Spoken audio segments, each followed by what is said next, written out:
दोस्तों नमस्कार, आप सभी का स्वागत है आपके अपने यूट्यूब चैनल एक्सेस एकेडमी पर।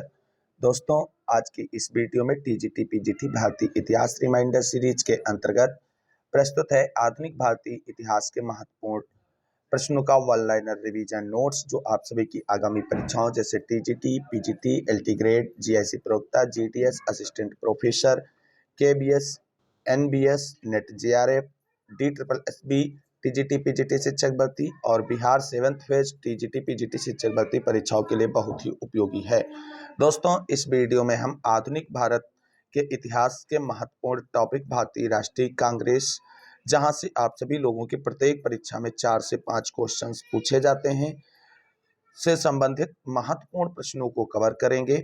वीडियो में आगे बढ़ने से पहले छोटी सी रिक्वेस्ट है कि प्लीज़ वीडियो को लाइक करें, दोस्तों में शेयर करें और आगे की लेटेस्ट अपडेट और तैयारी के लिए चैनल को सब्सक्राइब करके बेल आइकन जरूर दबाएं। तो आइए शुरू करते हैं आज का वीडियो और आज के वीडियो का पहला प्रश्न देखते हैं।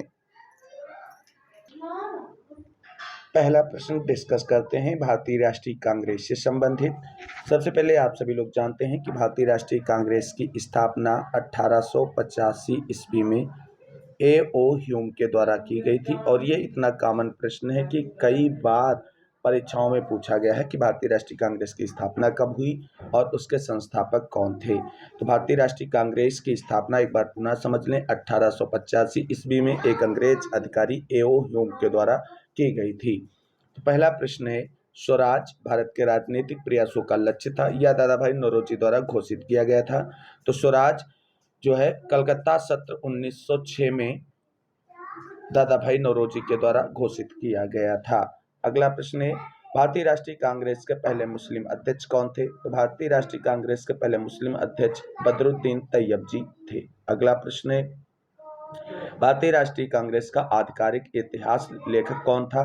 भारतीय राष्ट्रीय कांग्रेस का आधिकारिक इतिहास लेखक बी पट्टाभी सीतारमैया थे। अगला प्रश्न है, बाल गंगाधर तिलक, सुभाष चंद्र बोस, दादा भाई नौरोजी तथा राजा राम मोहन राय में से लंदन में ईस्ट इंडिया एसोसिएशन की स्थापना किसने की थी। तो लंदन में ईस्ट इंडिया एसोसिएशन की बात की गई, ईस्ट इंडिया कंपनी की बात नहीं की गई है।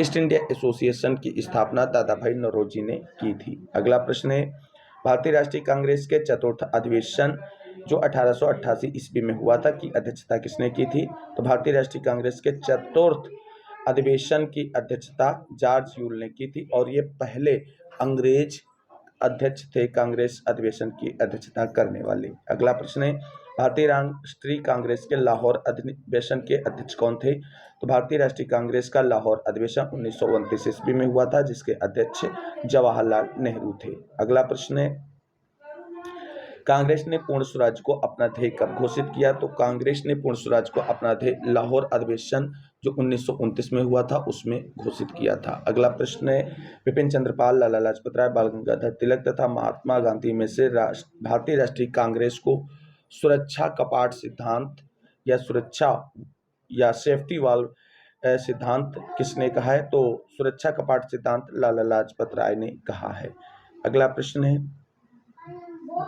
असहयोग आंदोलन गांधी जी द्वारा कब प्रारंभ किया गया था। तो असहयोग आंदोलन 1 अगस्त 1920 को प्रारंभ किया गया था। अगला प्रश्न है, सुरेंद्रनाथ बनर्जी, बिमल चंद्र बनर्जी, दादा भाई नौरोजी तथा A.O. ह्यूम में से 1883 ईस्वी में कलकत्ता में ऑल इंडिया नेशनल कॉन्फ्रेंस का गठन किसने किया था। तो ऑल इंडिया नेशनल कॉन्फ्रेंस का गठन 1883 ईस्वी में सुरेंद्रनाथ बनर्जी के द्वारा किया गया था। अगला प्रश्न है, भारतीय राष्ट्रीय कांग्रेस की स्थापना कब हुई। तो भारतीय राष्ट्रीय कांग्रेस की स्थापना 1885 ईस्वी में हुई थी। 1885 ईस्वी में बंबई में संपन्न होने वाले भारतीय राष्ट्रीय कांग्रेस के प्रथम अधिवेशन के अध्यक्ष कौन थे। तो प्रथम अधिवेशन के अध्यक्ष थे व्योमेश चंद्र बनर्जी। अगला प्रश्न है, भारतीय राष्ट्रीय कांग्रेस की स्थापना कहाँ हुई थी। भारतीय राष्ट्रीय कांग्रेस की स्थापना जो है वो बंबई में हुई थी। अगला प्रश्न है, भारतीय राष्ट्रीय कांग्रेस की स्थापना के समय भारत के वायसराय कौन थे। तो भारत के वायसराय लॉर्ड डफरिन थे और बहुत बार पूछा गया क्वेश्चन है। अगला प्रश्न है, कांग्रेस का यह कहकर मजाक उड़ाया था कि यह सूक्ष्मदर्शी अल्पसंख्यकों की संस्था है। तो लॉर्ड डफरिन ने ही ऐसा कहकर के भारतीय राष्ट्रीय कांग्रेस का मजाक उड़ाया था। अगला प्रश्न है, जब भारतीय राष्ट्रीय कांग्रेस की स्थापना हुई तो जिसने उसका विरोध किया और बनारस के राजा शिव प्रसाद के साथ उसके काट के लिए आंदोलन संगठित किया, तो वो थे सर सैयद अहमद खां। अगला प्रश्न है, भारतीय राष्ट्रीय कांग्रेस के प्रथम निर्वाचित यूरोपीय अध्यक्ष कौन थे? वो थे जॉर्ज यू। अगला प्रश्न देखते हैं। अगला प्रश्न है कि 1936 में ऑल इंडिया किसान कॉन्फ्रेंस का प्रथम अधिवेशन कहाँ संपन्न हुआ था? तो 1936 में होने वाले ऑल इंडिया किसान कांग्रेस का प्रथम अधिवेशन लखनऊ में संपन्न हुआ था। लखनऊ समझौता किसके मध्य हुआ था? तो लखनऊ समझौता कांग्रेस और मुस्लिम लीग के मध्य हुआ था। अगला प्रश्न है, भारतीय राष्ट्रीय कांग्रेस और मुस्लिम लीग के बीच प्रसिद्ध लखनऊ समझौता कब हस्ताक्षरित हुआ था? तो ये 1916 में लखनऊ के कांग्रेस के अधिवेशन में हस्ताक्षरित हुआ था। अगला प्रश्न है, कांग्रेस ने मुस्लिमों के लिए पृथक निर्वाचन मंडल को कब स्वीकार किया था? तो लखनऊ समझौते के तहत ही 1916 में स्वीकार किया गया था। अगला प्रश्न है, 1938 में हरिपुरा कांग्रेस अधिवेशन के दौरान सुभाष चंद्र बोस का महत्वपूर्ण कदम क्या था? तो जो महत्वपूर्ण कदम था क्योंकि कांग्रेस ने योजना आयोग के विचार को शुरू किया था। और अगला प्रश्न है, त्रिपुरी जहां 1939 का विख्यात कांग्रेस अधिवेशन हुआ था, कहाँ स्थित है? तो मध्य प्रदेश में स्थित है। अगला प्रश्न है, सुभाष चंद्र बोस के त्यागपत्र के बाद भारतीय राष्ट्रीय कांग्रेस का अध्यक्ष किसे बनाया गया? तो सुभाष चंद्र बोस के त्यागपत्र के बाद भारतीय राष्ट्रीय कांग्रेस का अध्यक्ष डॉक्टर राजेंद्र प्रसाद को चुना गया। अगला प्रश्न है, सूरत, बेलगांव, काकीनाडा व गया में से राष्ट्रगीत वंदे मातरम का कांग्रेस के अध्यक्ष द्वारा विरोध किया गया। तो काकीनाडा कांग्रेस के अधिवेशन में कांग्रेस के अध्यक्ष द्वारा वंदे मातरम का विरोध किया गया था। अगला प्रश्न है, वंदे मातरम गीत के रचयिता कौन है? तो वंदे मातरम गीत के रचयिता बंकिम चंद्र चटर्जी हैं। अगला प्रश्न है, बाल गंगाधर तिलक, महात्मा गांधी, मोतीलाल नेहरू तथा गोपाल कृष्ण गोखले में से भारतीय राष्ट्रीय कांग्रेस का अध्यक्ष कभी नहीं बना? भारतीय राष्ट्रीय कांग्रेस के अध्यक्ष न बनने वालों में बाल गंगाधर तिलक हैं। अगला प्रश्न है, 1916 में कांग्रेस के लखनऊ अधिवेशन की अध्यक्षता किसने की थी? तो लखनऊ में कांग्रेस अधिवेशन की अध्यक्षता अंबिका चरण मजूमदार ने की थी। और आप सभी को बता दें, इसी में सूरत में विभाजित कांग्रेस जो गरम दल और नरम दल थी वो एक हो गई थी एक बार पुनः। अगला प्रश्न है, कांग्रेस का जन्म शेफ्टी वाल के रूप में हो रहा है, ये कथन किसका है? तो ये कथन वेडरबर्न का है। अगला प्रश्न है, पुस्तक यंग इंडिया में लिखा है कि भारतीय राष्ट्रीय कांग्रेस की स्थापना का मुख्य कारण यह था कि इसमें संस्थापकों की उत्कंठा ब्रिटिश साम्राज्य को छिन्न भिन्न होने से बचाने की थी। तो ये कथन लाला लाजपत राय की है। अगला प्रश्न, पुस्तक इंडिया टुडे में लिखा है कि शिशु कांग्रेस की स्थापना ब्रिटिश सरकार की एक पूर्व निश्चित गुप्त योजना के अनुसार की गई है। तो ऐसा कहने वाले रजनीपाल दत्त थे। अगला प्रश्न देखते हैं, बंबई, त्रिपुरी, फैजपुर तथा हरपुर में से कांग्रेस ने अपनी कृषि नीति की घोषणा किस अधिवेशन में की थी? तो कांग्रेस ने अपने फैजपुर अधिवेशन में कृषि नीति की घोषणा की थी। अगला प्रश्न है, राष्ट्रीय आर्थिक कार्यक्रम से संबंध प्रस्ताव कांग्रेस किस अधिवेशन में पारित हुआ था? तो राष्ट्रीय आर्थिक कार्यक्रम से संबंध प्रस्ताव कराची अधिवेशन 1931 में पारित हुआ था। अगला प्रश्न है, गांधी जी ने कहा था गांधी मर सकते हैं परंतु गांधीवाद हमेशा जिंदा रहेगा। तो ये कराची अधिवेशन में गांधी जी का स्टेटमेंट था। अगला प्रश्न है, इंडियन नेशनल कांग्रेस का अधिवेशन 1885 में मूलतः कहाँ होना था? तो ये मूलतः होना पुणे में था, लेकिन पुणे में प्लेग फैल जाने के कारण इसे स्थानांतरित करते हुए मुंबई में किया गया था। अगला प्रश्न है, भारतीय राष्ट्रीय कांग्रेस के 1889 के बंबई अधिवेशन में कुल भारतीय महिलाओं ने भाग लिया था? तो कुल भारतीय 10 महिलाओं ने भाग लिया था। अगला प्रश्न देखते हैं। अगला प्रश्न है कि 1925 में कानपुर में हुए भारतीय राष्ट्रीय कांग्रेस के 40वें अधिवेशन में कांग्रेस की प्रथम भारतीय महिला अध्यक्ष कौन बनी? तो वो बनी सरोजनी नायडू। भारतीय राष्ट्रीय कांग्रेस की पहली महिला अध्यक्ष कौन थी? एनी बेसेंट थी। अगर पहली महिला केवल पूछा जाए तो एनी बेसेंट है, और प्रथम भारतीय महिला पूछा जाए तो सरोजनी नायडू हैं। अगला प्रश्न है, महात्मा गांधी ने केवल एक बार कांग्रेस के राष्ट्रीय अधिवेशन की अध्यक्षता की, वह अधिवेशन कौन सा था? तो वो था 1924 का बेलगाम अधिवेशन। भारतीय राष्ट्रीय कांग्रेस के उदारवादी युग में भारतीय ग्लैड स्टोन की उपाधि किसे दी गई थी? भारतीय ग्लैड स्टोन की उपाधि दादा भाई नौरोजी को दी गई थी। अगला प्रश्न है, नागपुर, लखनऊ, कलकत्ता व बंबई में से कांग्रेस ने पहली बार देशी रियासतों के प्रति अपनी नीति किस अधिवेशन में घोषित की थी? तो देशी रियासतों के प्रति अपनी नीति नागपुर अधिवेशन में घोषित की थी जो 1920 ईस्वी में हुआ था। अगला प्रश्न है, भारतीय राष्ट्रीय कांग्रेस का वह अधिवेशन जिसके समय क्रांतिकारी समाजवादी पार्टी की स्थापना हुई थी? तो क्रांतिकारी समाजवादी पार्टी की स्थापना रामगढ़ अधिवेशन 1940 में हुई थी। अगला प्रश्न है, भारत की स्वतंत्रता के समय भारतीय राष्ट्रीय कांग्रेस के अध्यक्ष कौन थे? भारत की स्वतंत्रता के समय साथियों पूछा गया है, तो इसके अध्यक्ष जेबी कृपलानी थे। अगला प्रश्न है, भारतीय स्वतंत्रता विधेयक हाउस ऑफ कॉमन्स में किसके द्वारा पेश किया गया था? तो ब्रिटिश प्रधानमंत्री क्लीमेंट एटली के द्वारा प्रस्तुत किया गया था। अगला प्रश्न है, 1885 में बॉम्बे प्रेसिडेंसी एसोसिएशन का गठन किसके द्वारा किया गया था? तो बॉम्बे प्रेसिडेंसी एसोसिएशन का गठन 1885 ईस्वी में केटी तेलंग, फिरोज शाह मेहता व बदरुद्दीन तैयब ने किया था। बम्बई के त्रिमूर्ति के रूप में किसे जाना जाता है? तो बम्बई के त्रिमूर्ति के रूप में फिरोज शाह मेहता, केटी तेलंग व बदरुद्दीन तैयब को जाना जाता है। अगला प्रश्न है, बिपिन चंद्र पाल, अरविंद घोष, लाला लाजपत राय तथा बाल गंगाधर तिलक में से उदारवादी नेताओं की नीतियों को राजनीतिक भिक्षावृत्ति की संज्ञा किसने दी है? तो बाल गंगाधर तिलक ने उसे राजनीतिक भिक्षावृत्ति की संज्ञा दी है। कांग्रेस का द्वितीय अधिवेशन कहाँ संपन्न हुआ था? तो कांग्रेस का द्वितीय अधिवेशन कलकत्ता में संपन्न हुआ था।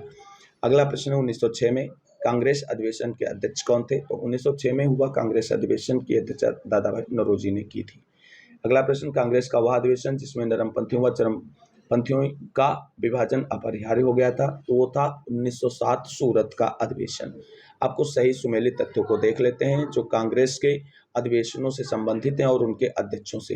तो महात्मा गांधी बेलगांव अधिवेशन के अध्यक्ष थे, रास बिहारी घोष सूरत अधिवेशन के अध्यक्ष थे और जिसमें कांग्रेस का विभाजन हुआ था। दादा भाई नौरोजी कलकत्ता अधिवेशन के अध्यक्ष थे, वहीं जवाहरलाल नेहरू लाहौर अधिवेशन के अध्यक्ष थे।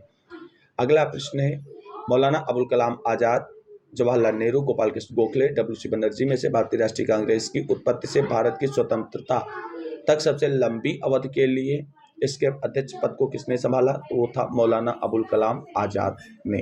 अगला प्रश्न है, बीपी सिंह, इंदिरा गांधी, लाल बहादुर शास्त्री, एच.डी. देवेगौड़ा में से वह प्रधानमंत्री कौन है जिसने एक पत्रकार से कहा कि कांग्रेस मरणासन हो गई है और जोड़ा कि कभी कभी मुझे महसूस होता है कि संसदीय प्रणाली में मरणासन हो गई है? तो ये कथन इंदिरा गांधी का है।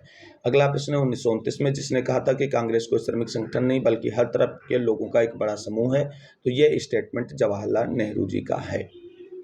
अगला प्रश्न है, हर तरफ भारतीय राष्ट्रीय कांग्रेस का वह अधिवेशन जिसमें कांग्रेस अध्यक्ष मोतीलाल नेहरू व मुस्लिम लीग अध्यक्ष हकीम अजमल खान ने संयुक्त रूप से जुलूस का नेतृत्व किया था, वो था 1919 का अमृतसर अधिवेशन। तो ये थे भारतीय राष्ट्रीय कांग्रेस से संबंधित महत्वपूर्ण प्रश्न। अब देखते हैं आगे भारत में क्रांतिकारी आंदोलन से संबंधित महत्वपूर्ण प्रश्नों को। पहला प्रश्न है कि बी.डी. सावरकर ने 1911 में अंडमान और निकोबार द्वीप समूह की कुविख्यात सेल्यूलर जेल में आजीवन भेजे जाने की सजा किस केस में दी गई थी? तो बी.डी. सावरकर को 1911 में सेल्यूलर जेल भेजे जाने की आजीवन सजा नासिक षड्यंत्र केस में दी गई थी। अगला प्रश्न है, प्रसिद्ध क्रांतिकारी आशुतोष कोइला क्रांतिकारी किस क्रांतिकारी संगठन के सदस्य थे? तो विद्युत वाहिनी।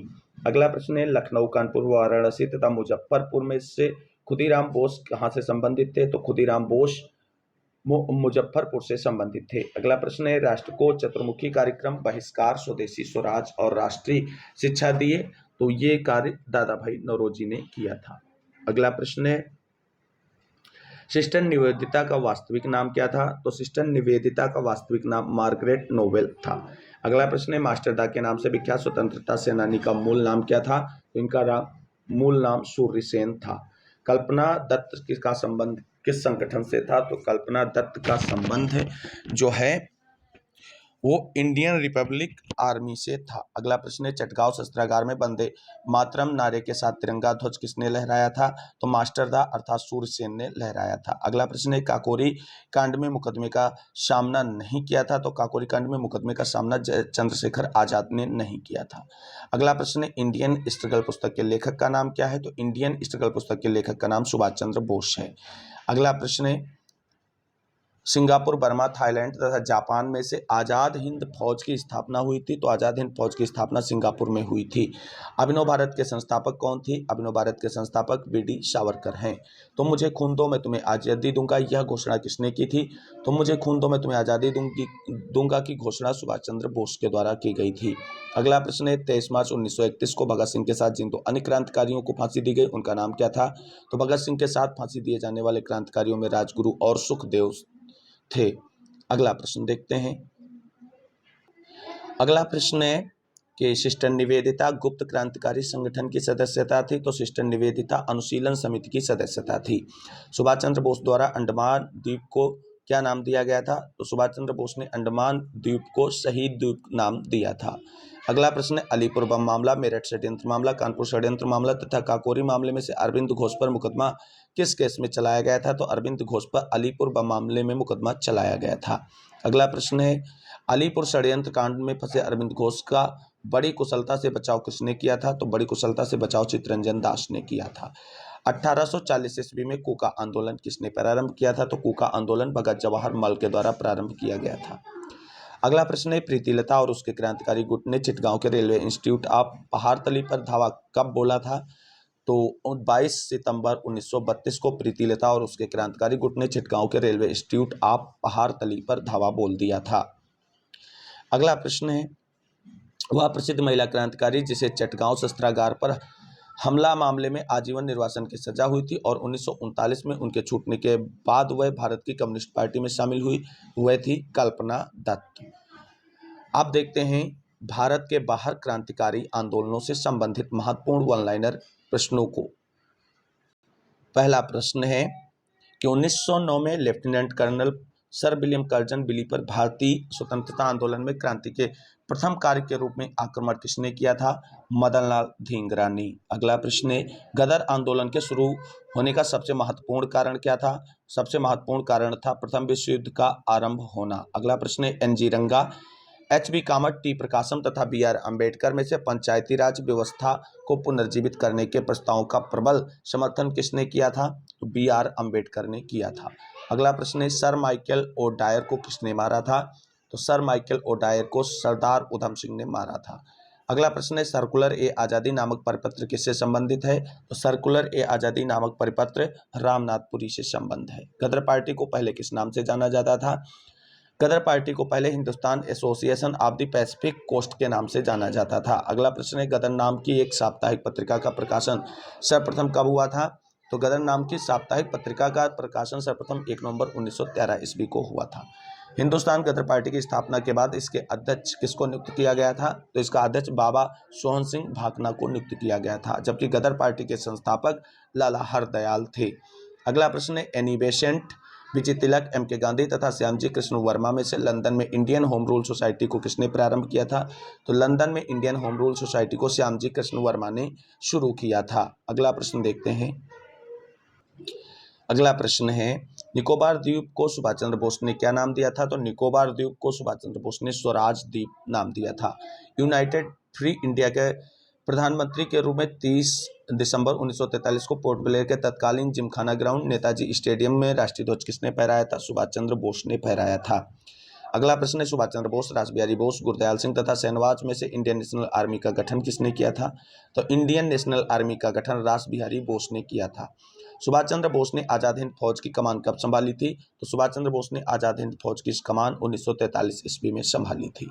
अगला प्रश्न है श्यामजी कृष्ण वर्मा ने भारत की स्वतंत्रता के लिए कार्य करने हेतु लंदन में इंडिया हाउस कब स्थापित किया था, तो श्यामजी कृष्ण वर्मा के द्वारा भारत की स्वतंत्रता के लिए कार्य करने के हेतु लंदन में इंडिया हाउस 1905 में स्थापित किया था। अगला प्रश्न है मार्च 1914 में कामागाटामारू जहाज द्वारा ले जाए गए भारतीय प्रवासियों के उतरने पर किस देश ने कठोर प्रतिबंध लगा दिए थे, तो कनाडा ने कठोर प्रतिबंध लगा दिए थे। अगला प्रश्न है रूस, जर्मनी, इटली व सिंगापुर में से वह स्थान जहां से सुभाष चंद्र बोस ने दिल्ली चलो का अपना प्रसिद्ध नारा दिया था, सिंगापुर।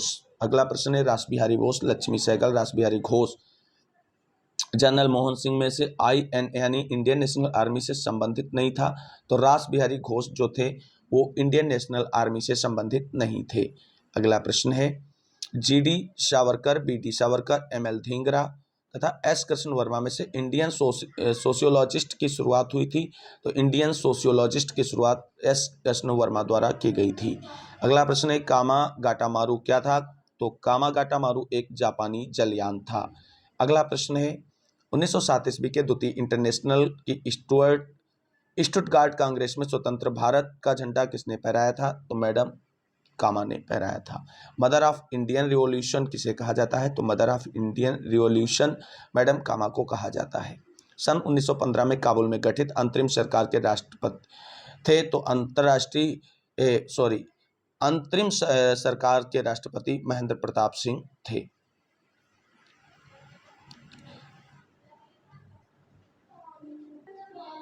साथियों, आज के वीडियो में बस इतना ही। अगली वीडियो में आप सभी के बीच 20वीं शताब्दी के राष्ट्रीय आंदोलनों से संबंधित महत्वपूर्ण वन लाइनर रिवीजन नोट्स के प्रश्नों का वीडियो लेकर के उपस्थित होऊंगा। आज की वीडियो में मैंने आप सभी के साथ भारतीय राष्ट्रीय कांग्रेस, भारत में क्रांतिकारी आंदोलन तथा भारत के बाहर क्रांतिकारी आंदोलनों से संबंधित महत्वपूर्ण वन लाइनर प्रश्नों के रिवीजन नोट्स का वीडियो डिस्कस किया है, जो आप सभी की आगामी परीक्षाओं की दृष्टि से बहुत ही उपयोगी है। साथियों, आज की वीडियो को अंत तक देखने के लिए सभी साथियों को तहे दिल से शुक्रिया, बहुत बहुत धन्यवाद। मिलते हैं अगली वीडियो में नेक्स्ट टॉपिक के वन लाइनर रिवीजन नोट्स के क्वेश्चंस के साथ। तब तक के लिए सभी साथियों को जय हिंद, जय भारत, वंदे मातरम। आप सभी साथियों का दिन शुभ हो।